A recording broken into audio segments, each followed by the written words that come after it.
Hello, everyone, and welcome to this afternoon's Savvy Women of Social Media interview. If you are watching live on Facebook, I'm not monitoring that. So if you want to join us on the Zoom link, which is in the Facebook event, you can, and you can ask questions and participate and be a part of the conversation. But today I'm interviewing Angella Luyk, and she is a good friend of mine, but also a women business owner. And I know she has struggled a lot when it came to COVID and how she was going to pivot. So today we're going to be talking to her, and I'm pulling up her bio now, but she is a fantastic business owner. I've known her for years now, and she's done a lot for the community as well as for her employees and how she has grown her business. And we're going to learn more about her in a minute and how she did have to pivot and how COVID affected her personally and professionally. So once her bio comes up, I will start reading it. Sorry, I've been busy working today and I forgot to pull it up. That's a good thing. I know that is. Busy. So once it comes up, sorry about that. Today's just been an off day. Let's see. My son interrupted my first interview at 11. So now I can't get her bio to come up, but if it doesn't come up in a second, I'll have her introduce herself. Oh, great. Spur of the moment, right? But no, it should come up hopefully. It's been a crazy day. All right. Well, Angella, I'm going to have you introduce yourself, talk more about your business. And oh, wait, here it comes. All right. Angella Luyk is no stranger to what a business owner goes through on a daily basis. She has successfully started and grown numerous companies, Midnight Janitorial and One Stop Janitorial and Office Supply, both New York State certified women-owned business enterprises. Her third business is one nearest to her heart, and it's Angella Luyk LLC, where she helps individuals start their business or grow it to the success they know it can be. And I know she became one of my business coaches in the past, and she definitely helped me when it came to creating and just moving forward with my LinkedIn course. So she was definitely very helpful when it came to that. Angella discovered her aptitude for business in high school when she was chosen to be president of her junior achievement class. She would later go on to the National Junior Achievement Contest at Indiana University, where students from across the country competed in business competition. And here he is again. Yes, Mikey. Are you sure that I don't have to go back on the I'm positive you don't have a school meeting today, okay? You mean another one after I'm positive. work? Go look at your schedule, but it says no school meeting today, okay, Bubba? Okay, can I leave the door? No, shut the door, please. Lock it? No, just shut it. Okay. She took this knowledge and started her first company. Angella has done it all with no marketing dollars or startup money. She used word of mouth advertising and different techniques to raise awareness. Way to go, Angella, he said. To raise awareness of what she was trying to accomplish. She has walked the very same road many other entrepreneurs are traveling. With all the ups and downs associated, she continued to amaze those around her with her knowledge and skill at being an entrepreneur. And yes, she has. 3 years after Angella started her business, the Rochester community honored her for her role in the business community with the Vital Woman Vital Rose Award in 2008. She would continue to take Rochester by storm and win the 2008 Rochester Area Business Ethics Award. She would take her small 25-person company in 2009 to Arizona to accept the National American Business Ethics Award, a major accomplishment considering she was new to business. Angella was honored in May of 2009 as the U.S. Small Business Administration Buffalo, Rochester, and Region New York State Home-Based Business Champion of the Year, as well as the 2009 New York State Small Business Development Center Growth Business of the Year. With Angella's companies have received awards and recognition, Angella herself has been in the spotlight many times. She loves being in the spotlight, by the way. Yeah. 2009, 2011, 12, and 2015, Rochester Women's Network honored Angela and 4 other women as W Award finalists for her work on behalf of other women. She was also an Athena finalist in 2009, 10, and 2011. Each of these honors were a reflection on her business achievements, her work with other business owners, and her community involvement. Phew, what haven't you done? While running her 3 successful companies, Angela has learned many things and wanted to share her knowledge with others. She writes a monthly column in the Rochester Women's Magazine. She was a contributing writer for the Democrat and Chronicle, our local newspaper here in Rochester, and a blogger on the Sunday edition as well, where she again wrote about issues facing business women or business owners. Finding that she loved writing, Angela has written and published 2 books, Wisdom in a Traffic Jam, the Secrets Nobody Tells You About Owning an Amazingly Successful Business, a practical manual that takes the guesswork out of starting and developing a successful business.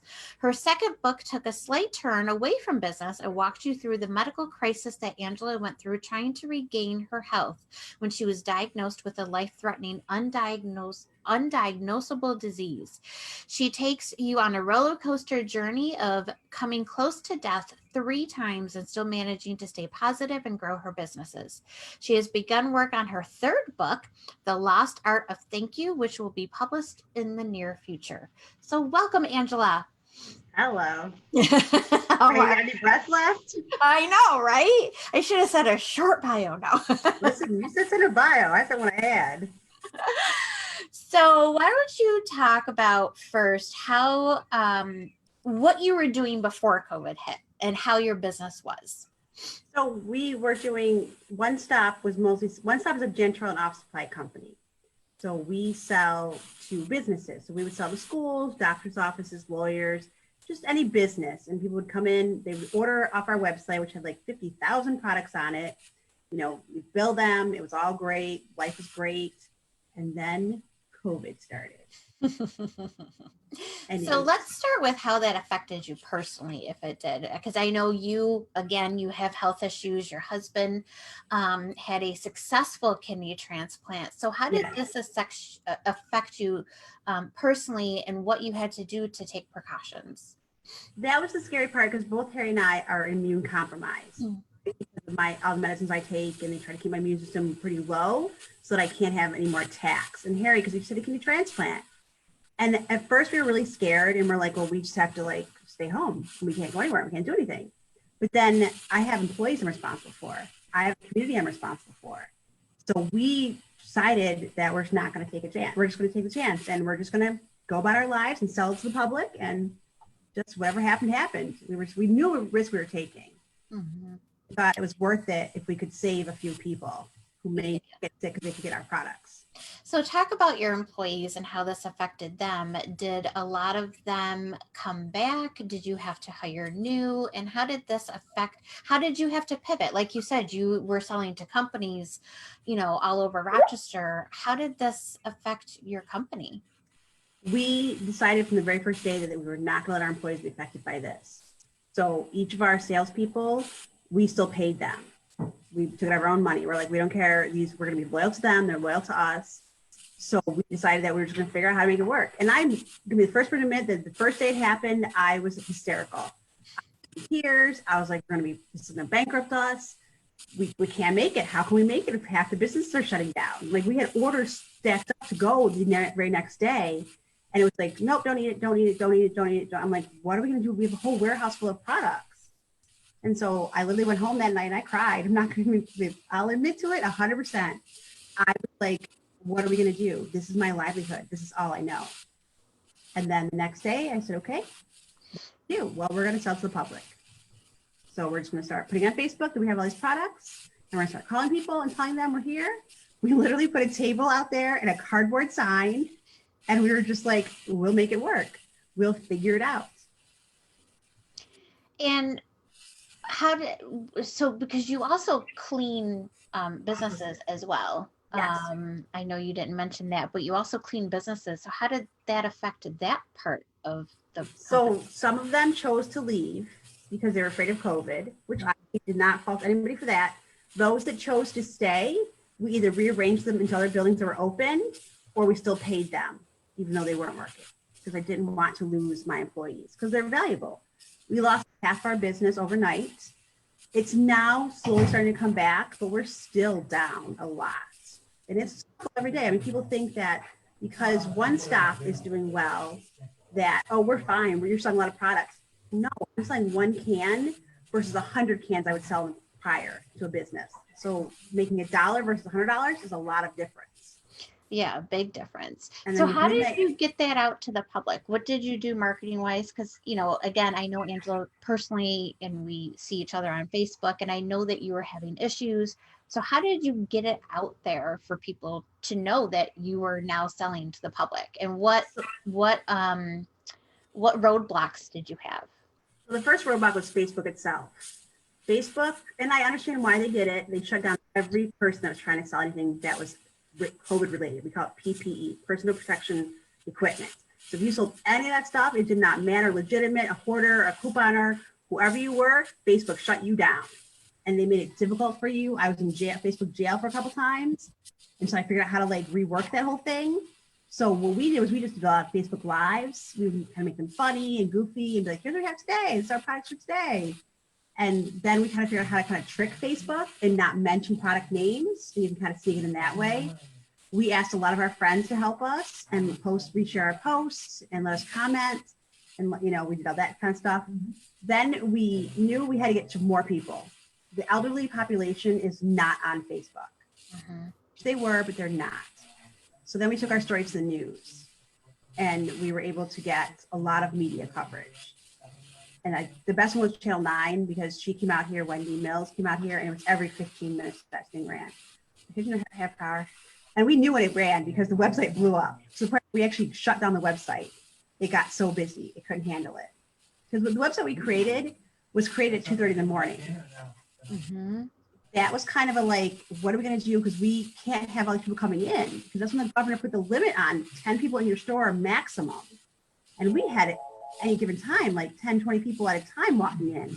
And so we knew we were risking our lives, their lives. We couldn't social distance. I have a small warehouse. We're not set up for that kind of thing.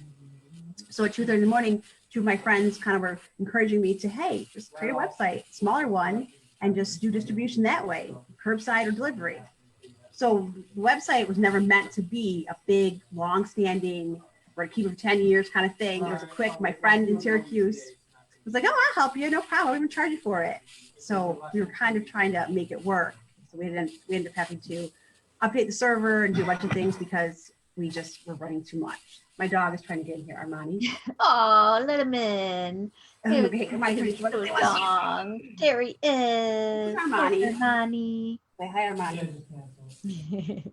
So, you know, we were using the website.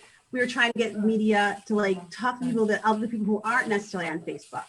A lot of people were sharing it with their church groups, their private Facebook groups. So a lot of it was just word of mouth as usual. You know, I don't want to spend money. We didn't really want to pay Google and those kind of places because that means I have to charge more money for the product. And they already had raised the prices just because supply and demand. So we didn't want to price gouge. We didn't want to be ridiculous crazy about it. So we had to figure out ways to make it cheap to advertise. And so it was a lot of Facebook, a lot of word of mouth, a lot of telling people, a lot of flyers. We did a couple of pop-up shops, a couple more pop-up shops, that kind of thing.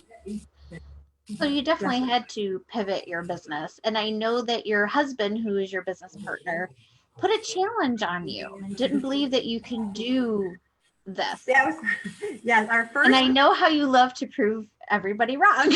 So the first thing we did was we created these packages because selling $8, by the time you pay the fees to Square, you know, the time for the QuickBooks, it was not worth it for us. We couldn't do it. So we started putting these package deals together with like multiple products. So you could spend $20, $30, $40. And here's they're not going to sell. No one's going to want those things. And I was like, oh, really? I bet you I can sell them. And we literally one day sold, I think, like 97 cases of toilet paper. We sold like 50 packages. I mean, the website is already up into the 1,000-person orders. We're up to 1,000 orders already in the 4 months we've been doing it. So it was really just kind of thinking about what do people need from us? And they did the Lysol, the wipes, the soap, the toilet paper. We tried creating packages or deals that were better for them and better for us. Then if we sold one, it was a little bit closer to selling our usual amount to a regular business. So how have you been doing mentally? Because I don't know if you saw prior interviews that I've done, but I know when this first hit, it hit me hard. Oh my God, what are we going to do? How am I going to grow my business? Because it was a lot of face to face. So, and I know I went in the depressed mode for a while. How did it affect you mentally? Because I know you said you went home and cried, but did you just, get up and go, or did you have bad days? Are you still having bad days? What do you do to? I think you know me. I'm not the person that can, even if I wanted to have a breakdown, there was no time. Mhm. Before we put the website up and we're just doing walk-in traffic, we call it, it was literally from 9 o'clock when that door unlocked to 4 o'clock when that door locked, nonstop people. Like we couldn't even go to the bathroom. It was just nonstop people. Then we got some interns who came in to help us. Some of our regular employees volunteered to come help us. So it kind of got a little bit easier. I think the hardest part was the weekends when we're not open. And I would start thinking about, okay, what's going to happen on Monday? Are we going to have enough customers again? Are we going to, every day it's like, so I would have those kind of moments where I'd be like, panic. And I would be like, okay, we have to come up with ideas. What package we're going to do? What are we going to have tomorrow? How are we get the word out there again? But I think now I'm still in the panic mode because every week this goes on, businesses are still aren't opened up yet, or they're still working from home and people aren't buying as much anymore now. My friends are kind of getting like, hey, I've already done enough advertising for you. I'm over it. I don't want to share your posts anymore. So now it's getting a little bit where it's more challenging right now to get and people can get it in stores. So that's some of the products they can get in stores. So we bought tons of it. And now people are like, well, I can get it at Wegmans. Okay, go to Wegmans, but you can't get the Lysol at Wegmans. So you want to use I was just going to say, you're able to get from different vendors the Clorox wipes, Yep. the high-end Clorox wipes, the Lysol sprays. How are you able to get them at the stores can't? And why should people buy from you if they can get certain things in the stores? So that's actually two questions. But okay, so the first one is why could we get that stuff? So we learned really early to buy small amounts. So I had my sales guys, instead of selling, they were procuring. So I was paying them to find me products to sell.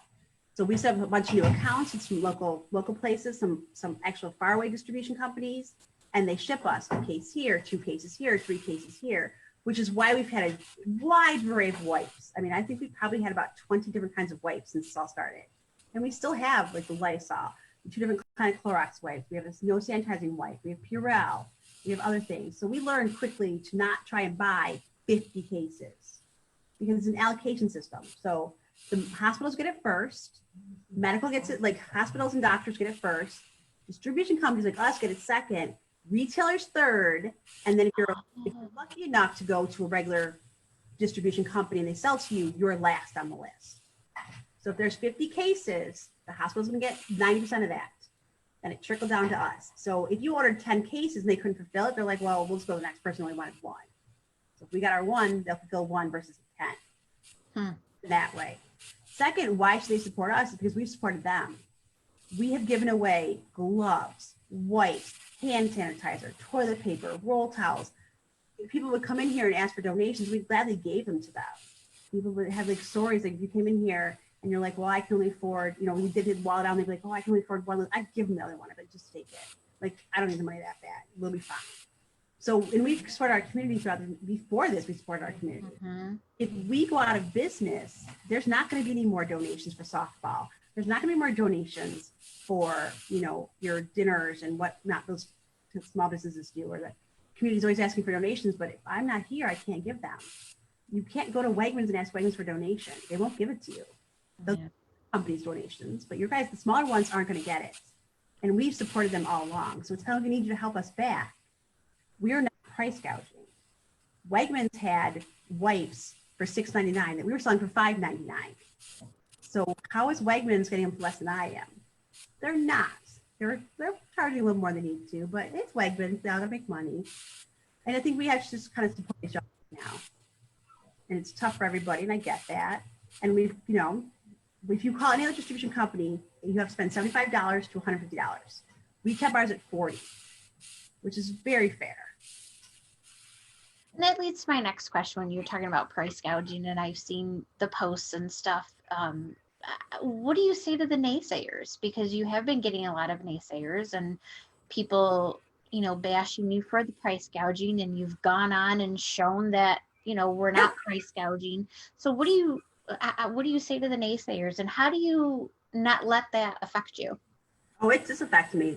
I can't say it doesn't. I have PTSD. So I suffer from it. It's diagnosed. The doctor is trying to give me medicine for it. I just don't like to take it. So when they attack me, I go into that panic mode of, I want to fight. And so I start panicking and I hyperventilate, and Harry's like, you just ignore them. And I'm like, you can't. If I ignore them, I'm agreeing with them. So we've just decided to go with and show them the proof. Okay, you think I'm price gouging? Well, here's my receipts. Let me show you what I'm paying for stuff. They don't understand that we don't want to charge more. When I get charged more, I have to charge more. It's supply and demand. It's basic economics. The way it's set up is when there's not a lot of something, the distributor knows they can charge more. And so then we have to charge a little more. And we kept it, really try to be fair about it. We really tried not to go too crazy. I could have charged, a ton of money for cans of Lysol. If you went on eBay, they were charging like $45 for one can. Amazon, before they shut everybody down, it was really expensive. It was like $10, $12, $15. And I'm like, ours is like $9. And I think it's hard for people that don't own a business. You're also trying to survive and pay your bills and get your medication and whatever else that you guys need. I think it's hard for people to understand that, though. You're a business owner. You have employees to pay. So you Rent do to pay. need to, yeah. They would all send me those messages. You should donate this. You should donate this. Okay, if I donate this, who's going to pay my $2,600 a month rent? Mm-hmm. Alone is $2,600. So and I would always ask people, if you want me to donate it, I'll sell to you for cost. So I don't lose any money, but I don't make any money, and that's fine. And then you go donate it. And do that. They all wanted me to make the donations. And we did as much as we could, but I can't give away my entire warehouse. I mean, how am I going to pay my salespeople? Yeah. There's not money endlessly coming in here. We're not all rich. And I think people, like I said, forget that. We're business owners and we need to charge what we need to charge, but you're also still trying to help our community by not price gouging and doing what you can. And I think that's great. And people just don't see that sometimes. And I think that's tough for you as a business owner. Yeah, it's hurtful because you feel like you're doing everything you can do. I mean, we're risking our lives. However you want to fit this out, we are risking our lives by letting these people in our office. And we willingly did that. We knew the risk. We were okay with it. And then for them to slam me, and I would invite them down here, like, please come down and see us. We'll open our books to you. We're not being jerks. But at some point, a business has to make money. You don't see Wegmans giving stuff away for free. All these, none of them give stuff away. Everyone charges for everything. And it's just, unless you're in business, I think don't throw stones. Yeah, exactly. I agree. So what's one thing or whatever, what have you learned about yourself during this time? I think that what I've learned I'm most proud of is that how I just overnight changed everything. Like there wasn't even, and every time I turn around, I'm like, oh, let's do this. Oh, let's try this. Oh, let's make this work. And it just keeps working. And that I have the friends who are willing to support me. They were like, hey, you should try this. And they came here to help us. They would stay in the store, and so I could go to the bathroom or I could eat lunch. And, I think it was just so amazing that we've managed to make it work. Instead of putting our heads in the sand and closing up, we were like, hey, let's try it this way. This is too dangerous. Okay, let's try this way. And, we do the curbside or we do the delivery. So we're able to help some people who can't work right now. They're making some money by making deliveries because we don't take that delivery fee. It doesn't come to us. It goes to the drivers. So to make a little extra money, we've been able to help. I mean, people come in here crying that they can't find wipes or toilet paper or Lysol. It makes me feel good. Like we did that. We helped people. Yeah, and I think you've always had a giving heart as long as I've known you. And I'm not just saying that because she's a good friend. Even before I used to follow her, and she's always had a giving heart. She would Angela and her company would at the time make back to school packages or Easter baskets and donate a lot of stuff. And now, it's kind of hard because we're all stuck with, what can we spend right now? Yeah. Have you found other ways to give back to the community besides what you're doing with your company? And Well, we actually just gave 500 pencils to a local boys' school in the inner city. oh, that's awesome. Okay, but we didn't tell anybody. It's like, I'm not going to go out there, and that's when people say you need to donate more. It's like, you don't know we're donating. Helped a homeless project in Syracuse. You know, we donated hand sanitizer. We sometimes we'll cut the price. So we make a little bit of a profit, but not a full profit. And they get a better price. I mean, I got a guy emailing me right now who works for a shelter asking me for products. And I'm like, okay, here's a normal price. Here's what I can give it to you for. And so he can see the difference. So we're still doing that kind of stuff. You know, I'm still going to like give stuff away. And like I said, when Of course. come in here and they look like they're kind of a little hard pressed for money, I'll be like, well, here's some disinfectant cleaner. Here, take this. You know, I can never not be like that. Yeah. And when this all first started, you know, you and I were talking, and I'm like, well, how am I going to do my business? It's a lot of face to face. And you're like, oh, you should be interviewing people in your group. You got to take advantage of it. And hello. So if it wasn't for Angela putting that bug in my ear, you know, I had thought about it a while back, and I'm like, yeah, I want to be doing that. It's something I want to do. So not only was she worried about her business, she was also trying to give me business advice. And I think, again, you have such a caring heart that people don't know. They only see what they see on social media. Yeah. And I think that's very hard for people that don't know the real Angela. So what have you been doing to keep sane? I know you've been working a lot of hours and this and that, but what have you been doing to keep sane and try and have some sort of normalcy, I guess? Normalcy? It's been 12-hour days. Yeah. Like everyone, I would get so frustrated when everyone's like, oh yeah, we're in lockdown and I'm staying home for the 15th day in a row. And I'm like, yeah. You wish. I have been at work. We've not had a break. It's just been nonstop go. And that's fine. That's my personality. I'm not gonna sit home. Weekends, I'm cleaning the house. I'm organizing. I'm redoing the basement. I just not the kind of person who needs to sit around and do nothing. I mean, I've been reading my books and, kind of doing that kind of stuff, but nothing's changed. No, it's not for you. No, you know me. I just keep going. I mean, I'm not gonna. Even when I was sick and I was in the hospital and I couldn't do anything, what I do, I wrote a book. You wrote a book. Yep. I'm just not the kind of person. Actually, I have the books up here so people can see them. Shoot, where's the other one? Here it is. Okay, so this was the first book that Angela wrote in the hospital. Yep. And Wisdom in a Traffic Jam, and I read it and it's wonderful. And this is the other one that she wrote, In My Corner, about dying almost 3 times and her health and all of that. And this is another great book. So she is a wonderful author. So what's this next book about? Let's talk about that. So when I was in the hospital the first time, Emily Carpenter, I didn't know, I just met her maybe like a couple months before that. So we weren't friends yet. We were becoming friends. And when I woke up, because I was in a coma for 3 days, and I woke up and there's this stuffed dog under my arm. And I'm like, where did this come from? And nobody knew. The nurse was like, I guess she had told them, but they didn't remember who she was. So I was like, hey, did you give this to me? He's like, no. I'm like, asking all my friends. They're like, no. I'm like, what is this dog? And it was a bulldog, because I have bulldogs. And I would like cry into that dog in the middle of the night. Because it's lonely. You can't call your husband. You can't call your friends at 2 a.m. and be like, I'm bored. So I would have to get shots and blood, and I would just squeeze that dog so tight. And then I finally, Emily came in, she goes, oh, you got the dog I gave you. I'm like, oh my God, it was you? Thank you so much. This dog meant so much to me. And I still have the dog today. But how do I ever thank her for that? How do I ever say thank you for saving me from going insane? I'm stuck in this bed. I can't be moving around. And this dog, I would talk to the dog, whatever. So then when Emily had a baby, I would go over there and let her take naps so that she could know that her son was being watched, but she could still take a nap. And so that was my way of thanking her. And so I started talking to other people about their stories of how maybe they were thanked or how someone touched their lives. And it became like this whole thing of people telling me these amazing stories about little gifts or little moments. And it was just like, this is amazing. We need to record all of this. So I decided to just write a book about it, got some stories, and I've started it. It's a little bit slow because I'm multitasking and doing a bazillion things. No, but I think it's just, I want to express my gratitude for people. And I think we've forgotten how to do that. I think we get so busy and so focused that we forget to say thank you. Mm-hmm.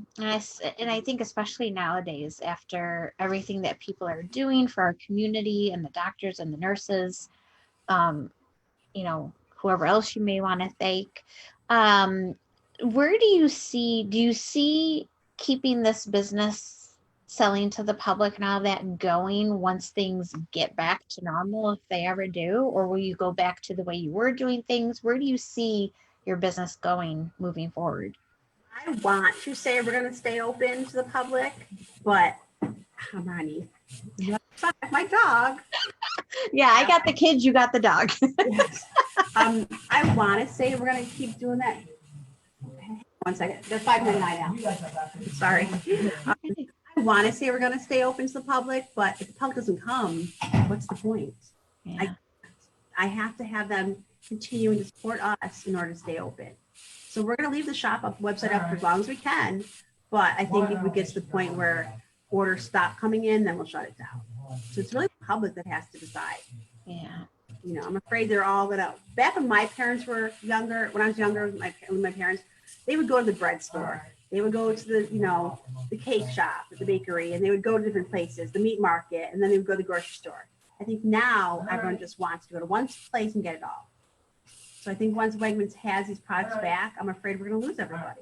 And it's hard because we should support local businesses because those are the ones that are in the community that are trying to survive.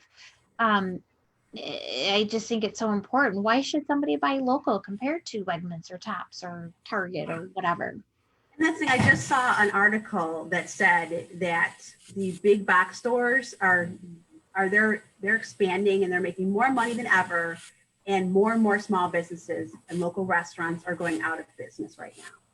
And it's because people it's easier to go to Amazon. It's easier to go to Amazon. It's easier to go to Instacart. I can't set up an Instacart account. I'm not big enough. I don't have stuff enough. I mean, our website varies on what comes in on the truck, and they never tell us. It's like Christmas every single day that truck comes. I fight with the sales guys because they want to sell only to commercial. And I'm like, no, we have to be fair to the public too. We pretty much have to divvy it up between the three of us. But I just feel like if people don't, it's not just my small business. If we don't start supporting this local florist, if we don't start supporting the local bakery, they're going to be gone. And then those mom and pop shops that we all love and those specialty things are going to be gone. There won't be anything left. And you'll be stuck with Amazon, which is impersonal. If you ever had a problem with Amazon, you ever try to get a hold of somebody? I dare you to try and find someone to call on Amazon, because you can't. It's all that chat. They won't call you back for a couple of days. Like with us, you just call. With any local business, you can just call the owner and be like, hey, I have a problem. Fix it. No problem. It's easy enough to fix. You have to go through 10 people who are probably in India, who have no control of what they do. They just complain and move on to the next one. Whereas small businesses, we're the backbone of America. Once we're gone, what are you going to support, Danny? Yeah. Ferrari? Exactly. He's great. It's all about business, We should all aspire to be like that big. But some of us can't be. Will you then go back to cleaning businesses, or now that businesses we're still doing it. Yeah, I was gonna say, now that businesses are starting to open again, are you cleaning again? Is that? Yeah, we never stopped cleaning, but we were down about 50%. Okay. Now I think we're down probably about 40%. So it's slowly coming back, but it's like, oh, come once every month, come once every 3 weeks. And it's like, we can't keep my people employed on this. Yeah. So, I mean, I don't know if it'll ever go back to the way it used to be, because I think that businesses are going to go back to they're going to go to the stay-at-home, working home model. I mean, why should they pay these astronomical rents and cleaning bills and LRG bills and water bills when they can just have people work from home? It's going to change the whole dynamic, which could be good, could be bad for us, because then people maybe need more home office supplies and they can buy it from us. I'll figure it out as it comes. If that becomes in the shop one stop, and maybe go from being janitorial to office supplies. Who knows? I'll figure it out as it happens. Yeah. You're good at on the cuff stuff like that. Yeah, and that's something about being a small business, is that I can make that decision quickly. At 2 a.m. on a Monday, I can say, let's have a website. And on Tuesday, it's all ready to go. So I don't have to go through a chain of 20 people to get it taken care of. If someone says to me, I want this product, okay, let's go get it. We don't have to worry about talking to 20 people or marketing development and what are we going to do? And let's talk about, no, it's just, let's do it. The sales guys want to sell something, then sell it. We'll figure it out. I mean, the first day we opened to the public, I ran out this whole warehouse. I was like, Harry, can I sell this? Harry, can I sell this? Harry, can I sell this? He's like, oh my God, what is your problem? I'm like, we got to make money. Let's just sell whatever. I was just, I don't know, but we have started supporting small businesses. How do you stay motivated? Because you have been through a rough time and trying to pivot the way that, you know, our world is right now. How have you stayed motivated and inspired to just keep going? Why didn't you just shut your doors and give up? Because the people would come in here crying. Like, it's so sad, but they would come in here and they'd be like, I've been to 10 stores and I can't find toilet paper. My grandmother's 80 years old and she can't find Lysol. And we would see this and I would receive phone calls and emails and like, God bless you, you're the amazing person there is. And, you know, you can't help but want to be like, okay, I got to keep doing this. I don't care if we're like, you know, I don't want to say sick because obviously we don't want to be sick, but, you know, I'll work till I'm exhausted. If one more person, I can help one more person. And we sold disinfectant cleaner when no one could get it. Didn't you make your own and show people how to? We had a machine. We had a machine that we were able to take with the special equipment and put into gallons. So you could not get just disinfect a basic cleaner. And so I was like, we have all these gallons of this cleaner. We could just buy gallon jugs. And I don't even know how many we sold. I wish we would have kept track of how many we sold. So it's like, how many people did we save from getting COVID? Because they were able to buy this cleaning product that they couldn't get anywhere. I mean, basic cleaning, basic toilet paper, how can we not get that stuff? You know, and we had soap and paper towels and toilet paper and disinfectant cleaners. So how many people did we save? I'm not God, I'm not trying to be like God complex, but I think about the amount of people we helped through this, who might have gotten sick, who might have, you know, people who have children having immune deficiencies. I know a bunch of parents that call me all the time for stuff because they can't get it and they need it desperately. And we were able to get it for them. And that makes me feel good. And that makes me, when I'm tired, I just think about that. I kind of go back to my emails and my phone messages and I remember the people and that helps. Yeah. Oh, well, I appreciate everything you've done for the community and Thank you. for my family. You know, you've helped my family out with cleaning supplies and cleaning and all of that. So, you know, I know they appreciate it. So how can people get in touch with you? And then when we're done, make sure you leave a comment on the video with all of your information. But how can people get in touch with you? And So they can go to the website. So the website is shop1stoprochester.com. It's all spelled out. It's none of that phonetical stuff. I can't stand people do the ones. And it's just shop1stoprochester.com. And that website does get updated daily. So how we did that, and this is another thing that we tried to do is if you can get it, if you can see on the website that you can buy it. So there's not going to be an email 3 days later saying, oh, sorry, out of stock, because I hate that. So if you can't see it on the website, that means it's out right now. If it says that if you try to buy 4 and it says no, that means there's only 3 available. So you kind of just keep checking back because as the trucks come in, I try as quickly as I can to get stuff back up there. But sometimes it takes me a little bit because I have to take pictures and I'll go to the website. But they can do that or they can just email me at Angela with 2 L's at Angela at onestoprochester.com. And then the phone number is 272-STOP. 272-STOP. area code 585-272. Oh, yes, right. Sorry. Well, we're only local to Rochester. They can't get delivered to Rochester now.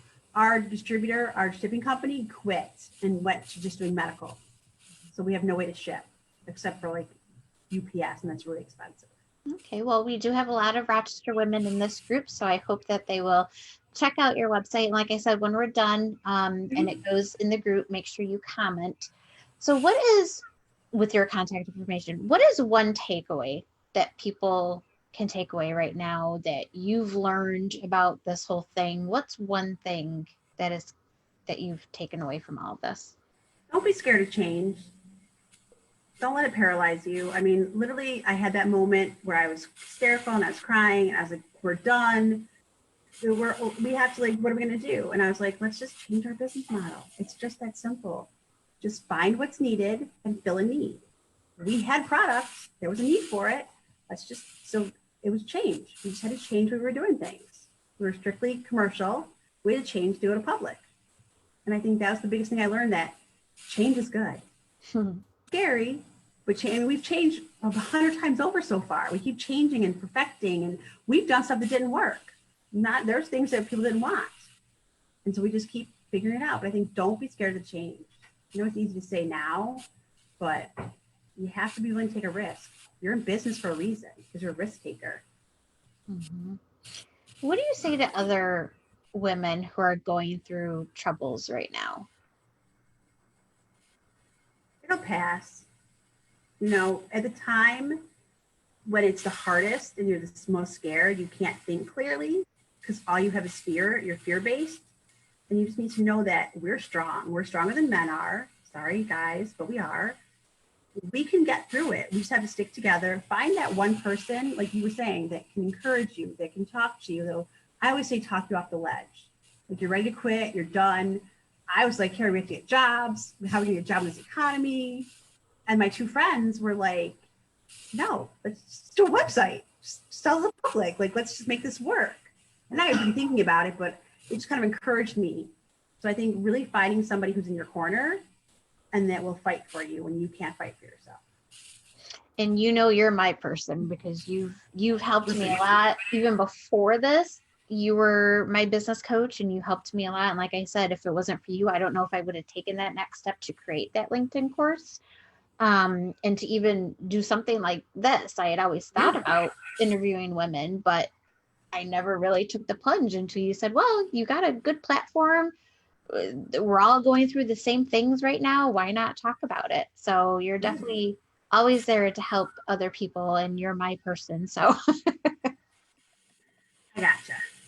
well, thank you very much for doing this. And again, check out Angela. She'll make sure to comment with all of her contact information at the end of this. And with any questions, make sure to comment on those. And we will make sure to get back to you. So thank you for doing this, Bud. No, thank you for doing this for all of us. We really appreciate it. We appreciate you. Oh, thank you. All right. Well, thanks again. And I will talk to everybody soon. Tomorrow we have 3 interviews, I believe. So make sure to check them out for tomorrow. I'll talk to y'all later. Bye. Thank you. Bye. Bye.